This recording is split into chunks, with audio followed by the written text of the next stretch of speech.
Hello, everyone. I am having like a sinus meltdown that started a couple hours ago, so I apologize if I sound crazy, or if I have to mute or get off screen to blow my nose. It'll probably happen in about a minute. So, as per usual, I am excited about this call today. So, these topics sometimes they're a review because it's just been a while. And sometimes it's a review because the coaches and I here are like repeating the same thing for some reason that week over and over again. And I don't know what it is. I mean, the retrograde ended. Apparently we're completely retrograde free for about a month from now on, like from this 22nd onward. We're about a month in for absolutely no planets in retrograde. So I don't know. Maybe that'll help with the shit show that is 2023 already. But please hold, nose break. Hold on.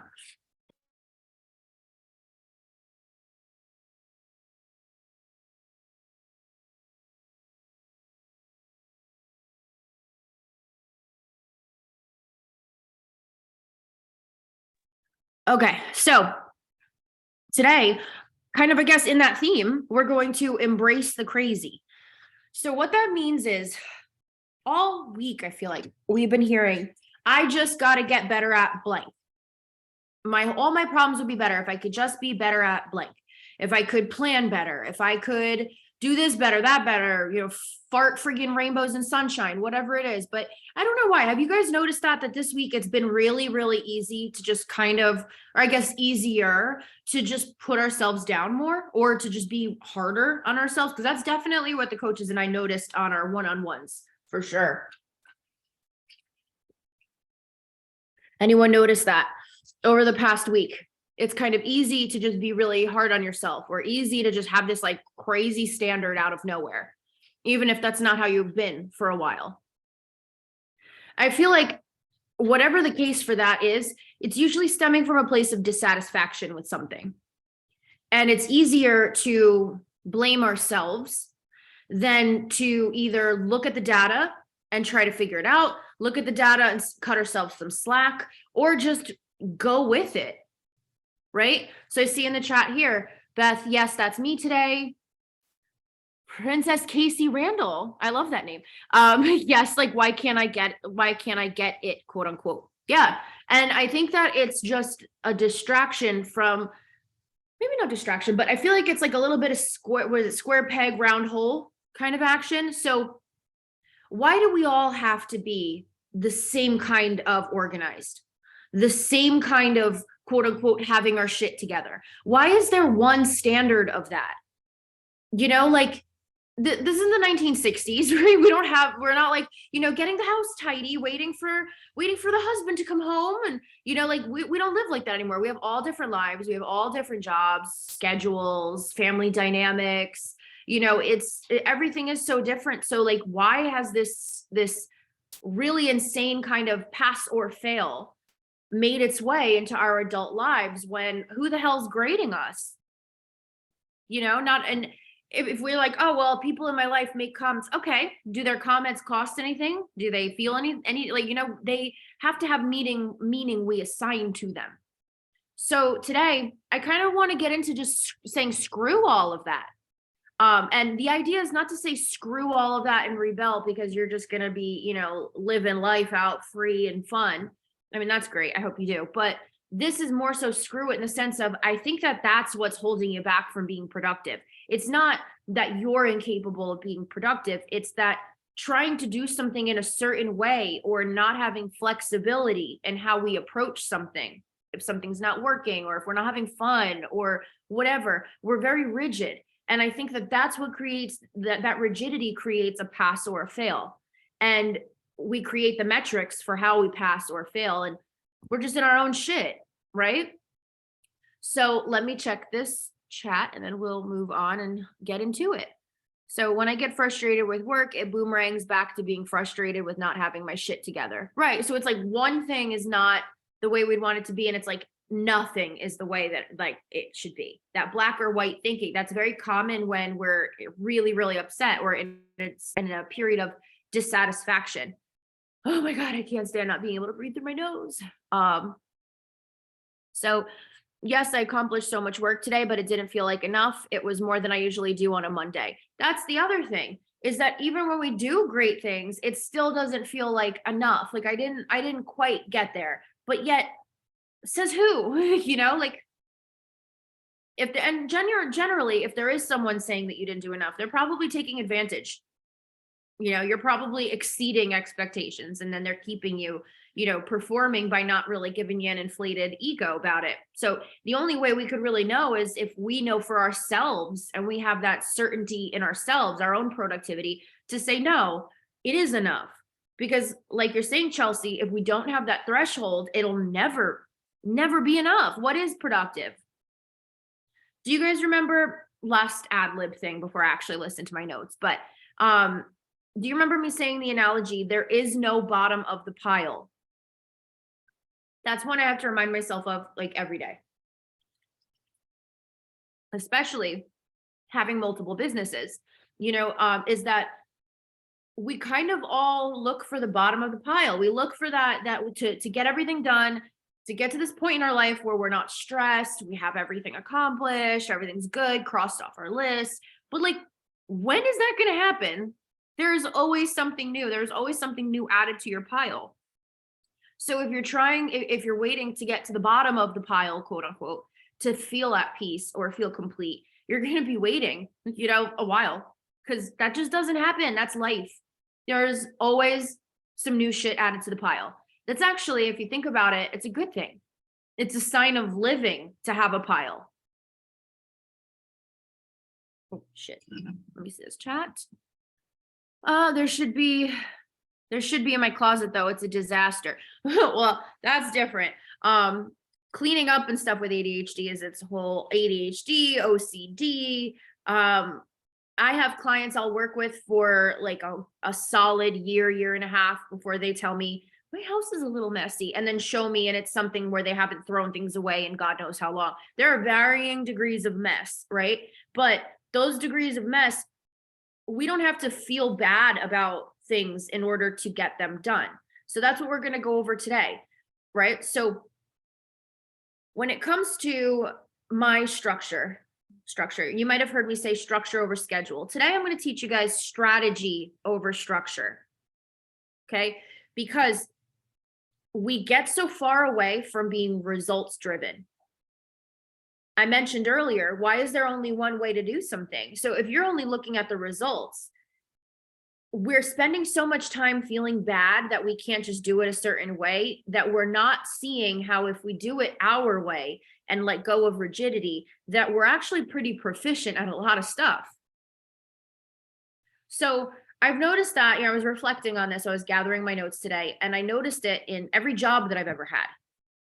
Every job I've ever had, I have pushed it a little bit farther and did so to try and do it my way. Because the things that I'm proficient in, and now this is all going to sound really privileged and like, oh, who does she think she is? But I'm telling you the way my brain works. I can't help it. And I feel no shame about it. It's just what it is, So in order to make jobs work for me in the past and to not be bored, where if I'm bored, I'm just not going to do something. It's short-lived. Can't help it. It is what it is.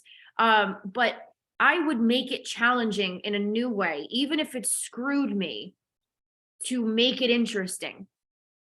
And I would have, and I would get down on myself about not meeting certain deadlines, not doing things as quickly as other coworkers would, but I'd be putting out a bunch more stuff. I would have new ideas that were bringing in, I worked at a bakery where no one told me to sell anything, right? But I figured if we sell the tools that they're using for today on the, to make the cake, and they're having fun, why wouldn't we make like a package that they could purchase to buy these tools to go do this at home? Pretty simple thing, and all I did was put it together and show it to the class. And they were like, oh my God, this is amazing, right? No one asked me to do that shit. I didn't make any extra money doing that. I spent a ton of energy doing it, right? And I still thought that I wasn't good enough because I wasn't getting picked for certain things. Or like I said, I couldn't do certain cakes as fast as other people that worked there. So I completely ignored any of the strengths that I had at that job. I see from Katie, oh my God, this should be story time. If you guys want to hear this story time, let me know. But yes, I got Teresa from Real Housewives of New Jersey to do a book signing at our tanning salon that I managed. Yep. In the early 2000s. Was quite a time. And then we signed her to endorse us to do commercials for us. It was just a weird, let me know if you want that story time. But anyway, I've always had, I've always been so afraid of being considered crazy or being weird or, out there or lacking focus, manic. These are all words that I've always just been afraid of being because I never realized until I'd gotten older and learned about this that I was masking my whole life. And as I was masking, I was upset when I couldn't be, no matter how hard I tried, there were always certain things I just couldn't do like other people. But in no way did it mean I was incapable.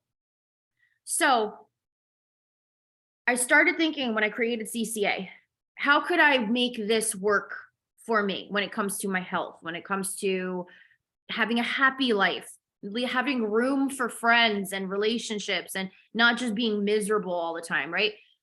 I thought, okay, I got to find one focus at a time. And that's how baby steps were born. Okay, when that one focus is done, then I move on to the next. All right, what do I want to accomplish today? Because I could do like everybody, walk around my house and rattle off all the things I got to do tomorrow, but that's bullshit. That's not going to happen, right? So my structure had to become more of a strategy than anything. Each day I want to get something done towards this versus, oh my God, why haven't I done this yet? I got to do that first thing tomorrow and then completely forgetting in the morning and feeling like a piece of shit when I remember 3 days later. We could either beat ourselves up for our brain being the way it is, or we could learn how our brain works and work with it because nobody else really matters, right? If we're like, we live in here. And as long as we're focusing on the results that we want, like the outcome that we want, if we can build our confidence around figuring out how to get there, that's it. It's the secret sauce. So first, before we get into the tools on how to do this, does this sound scary to you guys? Like if I told you, I want you to get rid of structure. I want you to have no structure. I mean, obviously you have your appointments, work, things like that you have to get to, but outside of your appointment times, I want you to have no structure whatsoever. What is this? How does that make you feel inside as you hear that? As you guys type, I am going to evacuate my nostrils. Hold on, be right back.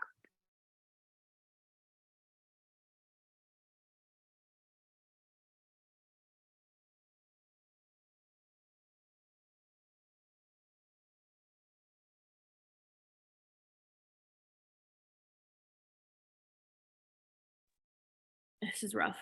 Okay.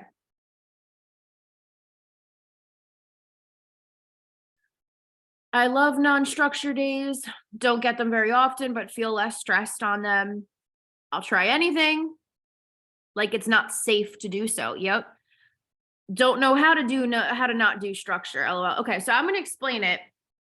And Becca, you our military love over there. You're like, I don't know about this whole no structure thing, but yeah, we'll get into it. But the idea, remember, is not that you're not going to do anything.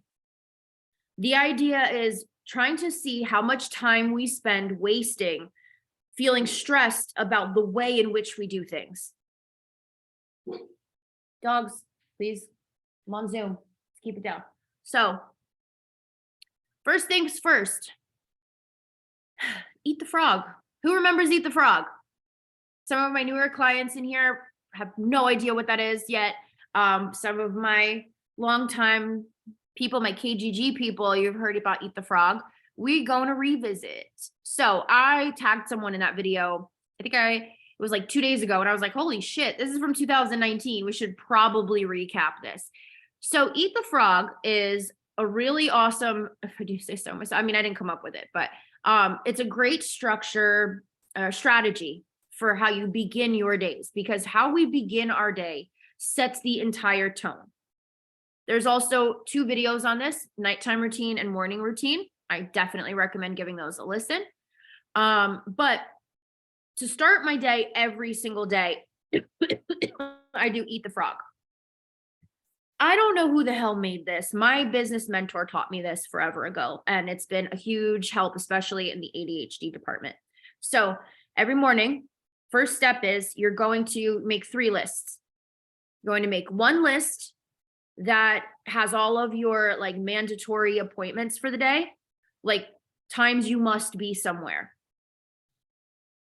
Then you're going to make another list of things you must do before the end of the day. Like all hell will break loose. You'll lose house and home. Like you must do this shit today before the end of the day. And then you make a list of only about 3 things or so of things that you would like to get done today. But if you didn't, it's not the end of the world. You can put it on tomorrow's list and it's okay. But it'd be awesome if you got it done. Okay, so you got your 3 different lists. You're then going to look at your must-dos, and you're going to pick out the one thing you dread the absolute most. And that's what you're going to start with. Now, in case you're asking, what the hell does this have to do with a frog? So my business mentor taught me this analogy, and it's like, you imagine you have this giant plate of food, and on it, it's all of your favorite stuff. It's like magic food. So it's calorie free, carb free, sugar free. It's like air, but not. It tastes and feels exactly like your favorite foods. Straight up magic. But the caveat is that you also have to eat a frog. There's also a nasty ass frog included, and you got to eat all of it. So most people would wait and eat the frog last. Most people would eat all of the stuff that they enjoy the most and then save the part they're dreading for the end, right? The idea is to not do that. The idea is to look on that list and to pick out the one thing. And chances are the one thing on your must do today list is like, it takes 5 minutes probably to do, or it's just that one step to get started that hangs you up. But whatever it is on that list, if you pick that and do that first, it's a little bit of a hack. When we complete a task, we release dopamine. Dopamine is our motivation hormone. It's released as a reward. It keeps us doing things that are good for us. So when you complete a task, you naturally release dopamine. When it's a task that you dread, the reason that you push it off to last is because, especially those with ADHD, we prioritize dopamine activities. And we do it subconsciously. Like we don't even think of it and plan it out. It just happens this way. That's why we just naturally put stuff off, right? So if something is going to require dopamine from you in order to achieve it or do it, and it doesn't, you don't know if it's going to give you a big dopamine payback because it's, I don't know, it stresses you out, it's mundane, you hate it, whatever, then you're going to naturally be resistant to doing that. When you get that thing done by like 11 o'clock in the morning or something, whenever, like early on, it feels great because you release a lot of dopamine, because your thing that you're dreading the most on that list, you don't have to think about for the rest of the day. And not only, mentally is that like a good thing, but chemically, dopamine wise, that causes a bigger dopamine boost to know that you've cleared it off. So because dopamine motivates us to keep doing things that are good for us, it's going to kind of give you a boost to continue being productive throughout the day. It's like, if you've ever read that when you make your bed first thing in the morning, you tend to be more productive that day. That's because of dopamine. You've scratched something off your list first thing. So not only does this help you feel relaxed because it takes all of the different moving parts from up here and puts it down in front of you, so you don't have to call upon it again. You have it externally there. Not only does it do that, not only does it incentivize you getting your stuff done in the day, but it also helps you see that just because things feel really massive and overwhelming and time consuming, they often aren't. They just feel that way. So having it written out just does something to make it feel more doable. Now, the idea is the only structure there are the appointments that you have to make, because I don't think there's a way around it for anybody. Like we have to make commitments, in our day to day. So those we can't get around. But the way we structure our time between those appointments is important, because it's easy to get stuck in, if you remember from the modes video, mode paralysis. and feel stuck in one mode and have to be doing a bunch of different stuff and not know how to jump from one thing to the next, right? So having this done in the beginning of the day is really going to help you be able to do that and have it in front of you where you can see and have some kind of what feels like a game plan without actually having a game plan, because you can do the stuff on the list whatever time around your appointments. At the end of the day, it also kind of, if you think about it, it goes back to what Chelsea was saying about how I feel like I worked so much and I feel like I didn't do anything. When you complete your list, oh, is it just laggy on my end, or can you guys hear me okay? Oh, am I frozen? Oh no.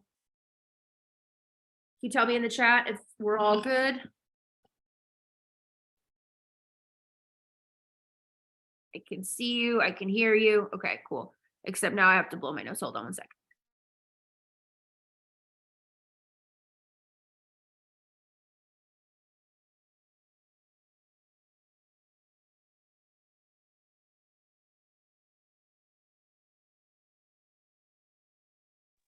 So sorry, guys. Okay, so I'm gonna pop my ears. Okay, so once you get through your frog list, it helps you not like 4 words come to the stage at once, right? Let's see which one gets priority. So if you are used to earning your keep, so to speak, like if you're there and there's time, why aren't you working? Why aren't you doing more? Like all of those things. If that's just naturally how you are, then of course there's never going to be a threshold of what's done enough. Like what is genuinely good enough? So like you were saying earlier, Chelsea, if you have something to cross off and reference, it also keeps you from feeling that you're just never doing enough. It shows you like, hey, the problem's actually that you're too demanding of yourself. Your life doesn't have to revolve around productivity. And look, you're productive enough, you're good. So it kind of helps rein that in and not increase a ton of anxiety around, oh my God, all this stuff I have to do, because there is no bottom of the pile. There will always be reoccurring work that's just ongoing. So it feels like we're in control of it instead of just being dragged around by it. Is this clicking with you guys? I feel like my head is a balloon. So just tell me in the chat if this is making sense. I know in 2023, we're not allowed to ask if that makes sense, but I don't care. I do it anyway. Tell me in the chat, is this connecting? What are your thoughts?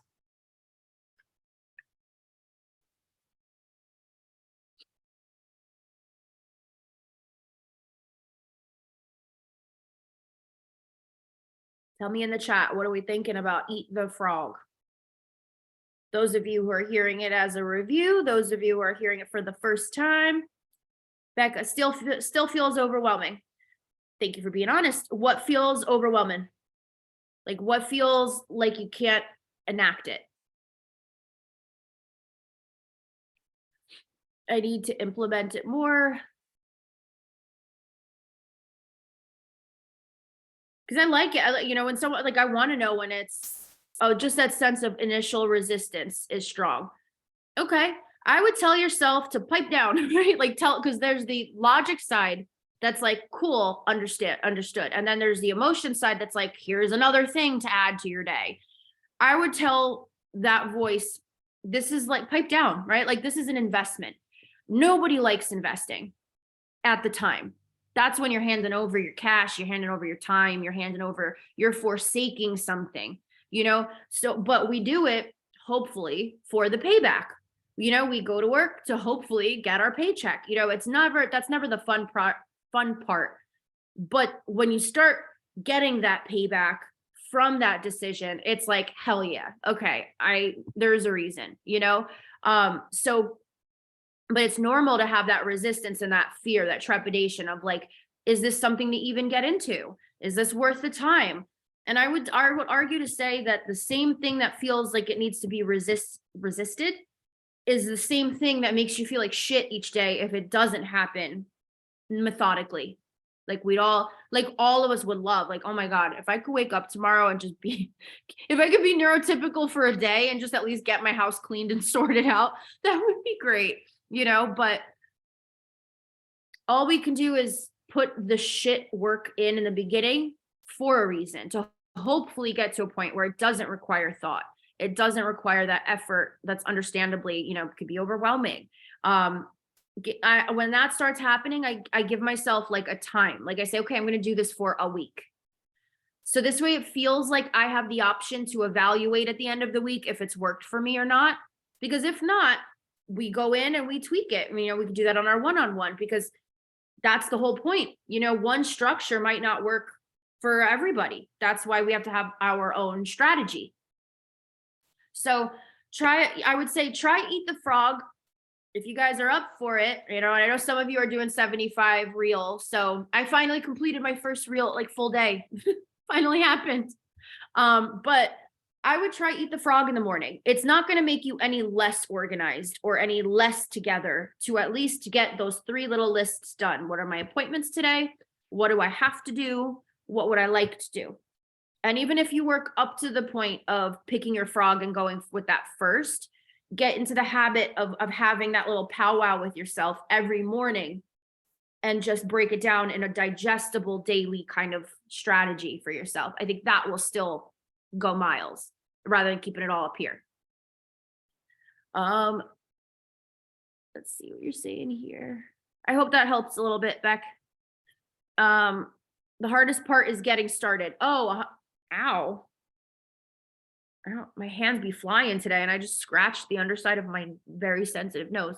If I can just get started, it gets easier. Absolutely. It's that first, I call it like failure to launch. I love that movie, by the way, but it's like failure to launch. It's executive dysfunction. So the first step is always the most overwhelming. That's what also though helps make the payback, like the dopamine payoff, a lot higher, is because whenever you're doing something that sounds scary or seems difficult, and then you start doing it and you see that it's not as hard, or it's like, oh, wow, this is actually helpful. It's like ding, ding, it's like even a double dose of dopamine. The other day, my friend Ashley brought a board game over. What the hell is it called? Code Names. And I almost had like a meltdown about this game, right? Because for me, a trigger is when I'm trying to understand something and I know that the instructions are simple and I'm just not understanding it. Like I'm just not, no one's home. So it happens occasionally, especially with games, because I think my dyscalculia plays into this, if you can relate, where it's kind of like keeping track of things that you have to remember that lead up to something. I guess that's ADD in a nutshell, but whatever. So this game in theory is so simple. It is so simple. I'm going to explain it as it was explained to me, and you guys can see where I got frustrated, right? So basically you have all these cards out on the table, and you have 2 teams. You have the people who, it's kind of like Taboo, where you have a person who will say one word that is like another version of a word on the board. And you have to figure out which one they mean. But there's similar cards for the other team. And depending on which one on the table you pick is if it's your point or the other person's point. And you got to like follow a map that has different colored cards to show the people who are reading the word, like who are saying the word that's similar, they know which card is which, and you don't. And I was like, okay. And now, mind you, on the table, there are these cards that have the words in upside down and right side up. They're different colors. There's like on the other side, it's like there were so many variables to me that my brain started going nuts. And I honestly was like, fuck this game. Like, I don't want to play this game. I don't understand why I don't get why I can't get this child's game. Get this shit out of my house. Like, I was getting so keyed up. And then I was like, whatever, I'm going to watch around. And it was the easiest thing in the world. And just the explanation of it was tripping me up. So being able to kind of see it in play and see that it was easier than I thought. I love this game now. Like anytime people come over, I'm like, you want to play? And I feel like it's kind of like that with a lot of things we do. We're used to being really, really hard on ourselves. So our first instinct is, if like this thing has the potential to make me feel dumb or look dumb, like get it out of here. But I mean, and even I have to deal with that sometimes. It's really just about trying to figure out what part of it is not suiting us and how to work around it. And then it ends up being easy. Okay, so eat the frog. And then we talked about strategy over standard over schedule. Yeah, and we're doing standard over structure today. So I want you guys to try something really crazy. Do eat the frog, don't do eat the frog. But if there's one thing you try this week that has nothing to do with writing stuff down, I want you to embrace the crazy a little bit, right? I don't want you, if you catch yourself saying, I should be doing blah, blah, blah, literally stop, shake it out, be like, no, we're not doing that. And then check in with yourself and feel like, what kind of a mood am I in? Am I in a get a load of laundry in mood? Am I in a look at what I have to do tomorrow kind of mood? Am I in a order stuff from Nutrition mood? Like whatever it is that you have to get done at night that you're pissed off that you're not getting done. Don't be like, oh my God, when am I going to do this and this and this? Ask yourself what you're in the mood to do. Do that as much as you can and watch how productive you are. Because if you remove the boundary of needing to be productive in a certain way, not only with how you get your day stuff done, but how you organize your, just plugging along, doing stuff at home at night, well, then there's no stress, right? Because you could either be like, well, oh my God, Michelle, what does that mean? What am I in the mood to do? I'm not going to do anything. I think you'll be surprised. I think you have a lot more room to think of what you do want to do and to feel less pressure about doing it when you have an open-ended, like, I got a lot of shit to do. It's all got to get done. So what do I feel like doing? I think you will be surprised at how much more productive you are versus assigning things to yourself and then being upset that you're not, I don't know, taking on 3 more full-time jobs by doing that. So, something I wanted to write here. To go a step deeper, and this is how we'll finish out today's call because I think my head's going to explode. Why do you guys think, like for you personally, if you're comfortable sharing, why do you think it feels wrong to be able to do your day like this? Like to not like to feel like, what am I in the mood to do? And if it's rest, if it's fucking color, if it's cook, why do you think, like, where do you think deep down that comes from? Or when did you learn that was incorrect? What kind of connection, if you can think of any, why do you think that feels wrong? Because on paper, you're still getting your shit done, right? And otherwise you'd be sitting there just doing nothing and stressed about what you have to do. So ultimately it's still better. Why does it feel wrong?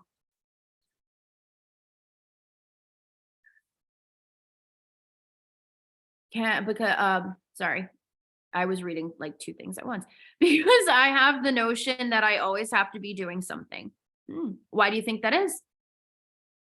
I'm like a shark and always have to keep moving. Yeah, I get it. Why do you think that is? I remember growing up, and it was innocent, of course, I feel like Gen X and boomer parents, they really tried to just instill like good things, but the word lazy has always been in the past a trigger for me because I directly correlated it with feeling heavy and looking bad and not being wanted and like all of those things. And it could be as simple as like my dad being like, what are you doing? You're so lazy. Why are you laying around?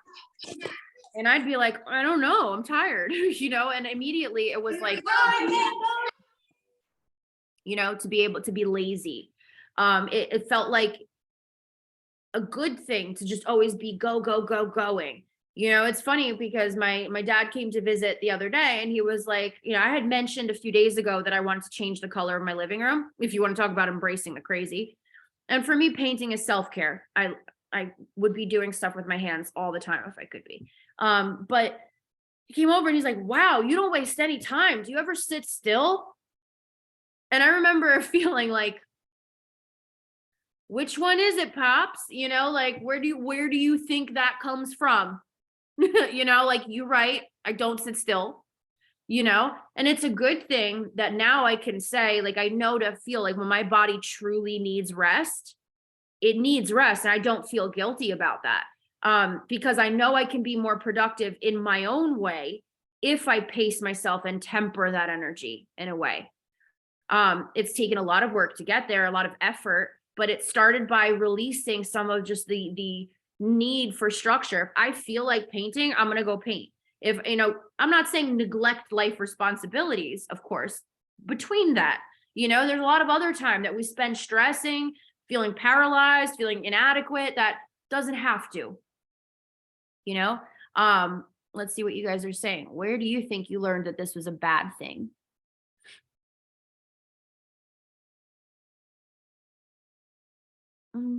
Getting everything done meant survival. Yeah, because there was less you could get in trouble for, or you could be left behind about, or judged for, or anything like that, less baggage if everything's done.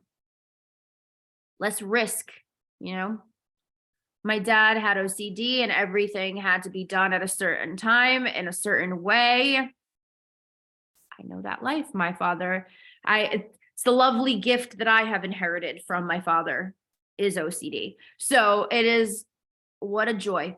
Because I get nervous that I will forget something important or miss something in my 12 million emails a day.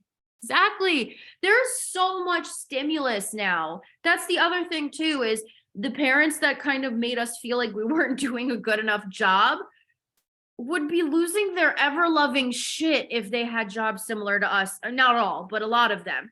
If they had to field as many emails and correspondence as we have to, if they have to be on top of so many things and learn so many things and just be a young adult, it's definitely an overstimulated time. So it makes sense.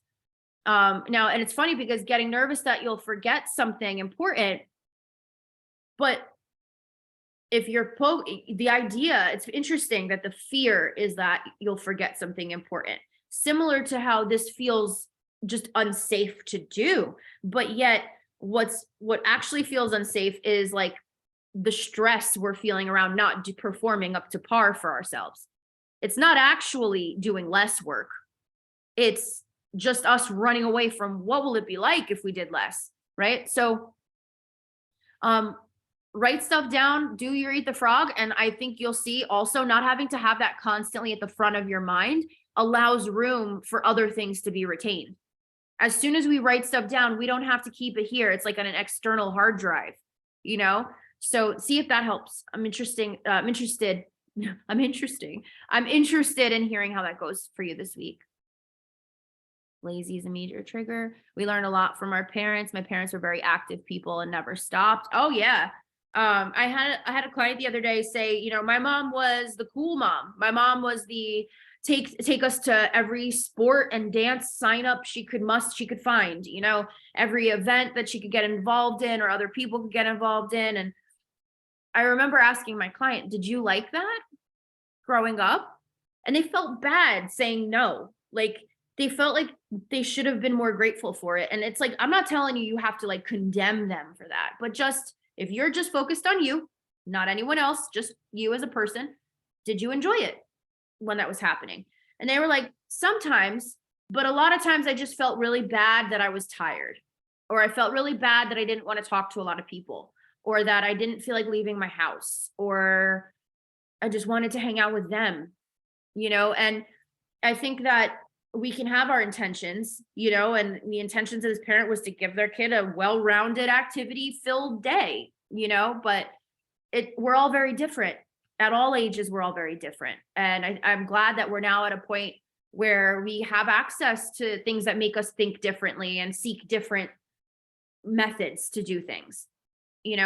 That's what, if we have to deal with all this shit and technology is one of like the bright sides, right? Then we should use that to our advantage and make life like a smidge bit easier. Because why not? Okay, so I hope this helped. I'm gonna go steam my face and then eat something. Text me, tell me your thoughts. If you feel like this was overwhelming, you don't know how to implement or start this, shoot me a text. I don't like doing this. I have planners that if you wanted to purchase, you could. I'm just so bad at this stuff. but you don't need it. You could write it on a freaking napkin. But if you did want an Eat the Frog planner specifically for this, I can post a few pictures in the page and you let me know if you want one. But it's not at all mandatory. You could do this shit on a sticky note. So love you guys. I hope that you had a great weekend. As soon as I'm not afraid to snot all over it, I will do another cooking Zoom with you guys to make up for the worst brain fart I've ever had in 5 years of doing this. How did I forget it was? Anyway, thank you for bearing with me through that. But tell me how Eat the Frog goes. Keep me in the loop and enjoy the rest of your night. Bye.